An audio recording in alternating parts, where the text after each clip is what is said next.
আবাস যোজনার কাটমানি টাকা ফেরতের দাবিতে বুথ সভাপতির বাড়িতে বিক্ষোভ। উত্তাল কোচবিহারের শুকটাবাড়ি। কোচবিহার জেলার 1 নম্বর ব্লকের শুকটাবাড়ি গ্রাম পঞ্চায়েত এলাকার 142 নম্বর বুথে আবাস যোজনার কাটমানি টাকা ফেরতের দাবিকে কেন্দ্র করে তীব্র বিক্ষোভের সৃষ্টি হয়েছে। রবিবার এলাকায় একদল গ্রামবাসী পঞ্চায়েত সদস্যের বাড়ির সামনে জড়ো হয়ে বিক্ষোভ দেখান। তাদের দাবি, আবাস যোজনার সুবিধা পাইয়ে দেওয়ার নামে বহু মানুষের কাছ থেকে টাকা নেওয়া হয়েছে, সেই টাকা অবিলম্বে ফেরত দিতে হবে।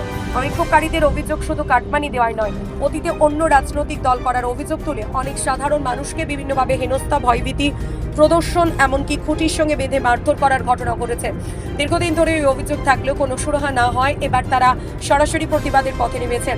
এদিন বিক্ষোভ চলাকালীন এলাকা জুড়ে উত্তেজনার পরিবেশ তৈরি হয়। বিক্ষোভকারীরা স্লোগান তুলে কাটমানি টাকা ফেরতের পাশাপাশি ঘটনা নিরপেক্ষ তদন্ত এবং দোষীদের বিরুদ্ধে কঠোর আইনানুগ ব্যবস্থা নেওয়ার দাবি জানান। বিক্ষোভকারীদের বক্তব্য, যাদের কাছ থেকে টাকা নেওয়া হয়েছে তাদের প্রত্যেকের টাকা সম্মানের সঙ্গে ফেরত দিতে হবে। যদি স্বেচ্ছায় টাকা ফেরত না দেওয়া হয় তাহলে আমরা আইনের দ্বারস্থ হব এবং প্রয়োজন হলে বৃহত্তর আন্দোলনের পথে হাঁটব। স্থানীয়দের দাবি, সরকারি প্রকল্পের নামে সাধারণ মানুষের কাছ থেকে অর্থ আদায়ের অভিযোগ অত্যন্ত গুরুতর। তাই প্রশাসনের উচিত বিষয়টি গুরুত্ব সহকারে তদন্ত করে প্রকৃত সত্য সামনে আনা এবং দোষীদের বিরুদ্ধে উপযুক্ত ব্যবস্থা গ্রহণ করা। এবার শুনুন বিক্ষোভকারীরা ঠিক কি অভিযোগ করছেন এবং তাদের বক্তব্যে উঠে আসছে কোন কোন বিস্ফোরক দাবি। কি কারণে আজকে এখানে এত লোক জমায়েত হয়েছে? ও পয়সার জন্য। কিসের পয়সা? কাটমানি পয়সা দিয়েছে। কত টাকা নিয়ে? কার? আপনার কাছে কত টাকা নিয়ে? এখন 24,000 নিচ্ছে, 24,000 23,000 দিছে, তাই দিছে। এখন আর পাওয়া যাবে, আর পাওয়া যাবে 10,000 পাওয়া যাবে। আরো ইসুদ্দিন নিয়েছি, ইসুদ্দিনের বেটা কেরামত, আর এলো পরিমেল নিয়েছি, হামাইদিকা পরিমেল। তো নিয়েছি 10,000। কি সুরাহা পেলেন? তারপরে ডাঙ্গাইছি, তুলিয়ে নিয়ে আমার বাড়িতে। কার বাড়িতে কে ডাঙালো? ইসুদ্দিন ডাঙ্গাইছি। কি কারণে আপনাকে? ও বিজেপি করেন দেখি। হ্যাঁ, বিজেপি করেন। বিজেপি করাতে আপনাকে মারধর করছে? হ্যাঁ, মারধর কে করছে? কারা করছে? এই ইসুদ্দিন, কেরামত, সাইফুদ্দিন, আমরা ডাঙ্গাইছি। মানে এখন কি চাচ্ছেন? মানে এখন তো বিশেষ শাস্তি চাই এলে, এই যেন আমার যেমন ডাঙ্গাইছি ওমরাও শাস্তি হোক, ওমরাও ডাঙ্গাই ভোগ। আমার কথা এটি। আপনার নাম? শ্যামল সরকার। কত নম্বর বুঝ এটা? 142 পঞ্চায়েত ছিলাম, কিন্তু আমরা যখন হারে গেলাম, ওরা যখন জিতলো তখন আমাকে ধরে মারলো ওরা। হ্যাঁ, রাস্তায় মারছে, বাড়ির পাশে। ইজুদ্দিন নিজেই। আচ্ছা, কি কারণে মারলো? ওই যে আমরা হারিয়ে গেছি, ওরা জিতছে। তারপর কোনো পুলিশের দ্বারস্থ হয়েছিল? হ্যাঁ, পুলিশের দ্বারস্থ হয়েছিলাম, কেস করছিলাম। পরে কেস তোলার জন্য বাড়িতে গিয়ে আবার হুইপ বাধ্য হয়ে কেস তুলছি।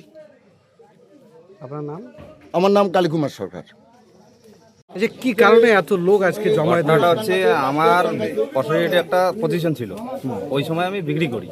বিক্রি করার পরে আমার যে পার্টির কাছে বিক্রি করি, ওই পার্টি আমাকে মোটামুটি অর্ধেক টাকা দিয়ে দেয়। দেওয়ার পরে আমার কিছু টাকা বাকি থাকে। ওই বাকি টাকাটা পরে এই ইজুদ্দিন যে আছে, এ গিয়া পার্টির কাছ থেকে আমার হাতে না পৌঁছার আগে ওই টাকাটা ও নিয়ে আসে। আর পরে আমাকে ওই টাকাটা দেয়নি। টাকাটা বিক্রি করছে জায়গার যে পার্টি আছে তার সাথে কথা বলেন, দেখেন কত টাকা? এখন মোটামুটি এমন 20,000 মতো। মানে আপনাকে না জানিয়ে টাকাটা নেবো ভাই। ওই সময় তো এদের ক্ষমতা ছিল, তখন তো আমার কথা বলার মতো কিছু পরিস্থিতি ছিল না। তখন এই টাকাটা ওরা এখান থেকে তুলে নেয়। পরে আর আমি ওই টাকাটা পাইনি। আচ্ছা, এখন কি চাচ্ছেন? এখন টাকা লাগবে। তারপরেও 21-এর ভোটের সময় আমার জমিতে, আমার তো কাগজের জমি আছে, ওই জমিতে এরা খুঁটি গাড়ি আসছে। এ ছিল ঘুঘুমুড়ি অঞ্চলে, আমার বাড়ি ঘুঘুমুড়ি অঞ্চলে, ও শুক্তিয়াবাড়ি অঞ্চলের লোক হয়ে আমার জমিতে খুঁটি কাটছে। এ অবধিও খুঁটি কাটা আছে, আমি জমির খুঁটি এরকম এ অবধিও তোলাতুলি করি নাই।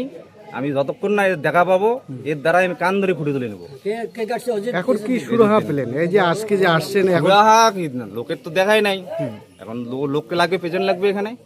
ও বলুক মুখে মুখে, আমি তো মিথ্যাও বলতে পারি, তো ওকে ডাকো, তো বলুক কি আছে। আপনার নাম? আমার নাম কেশব অধিকারী। কত নম্বর বুথ? আমার তো 164 নম্বর বুথ। আমার 65 পজিশন ছিল। আচ্ছা।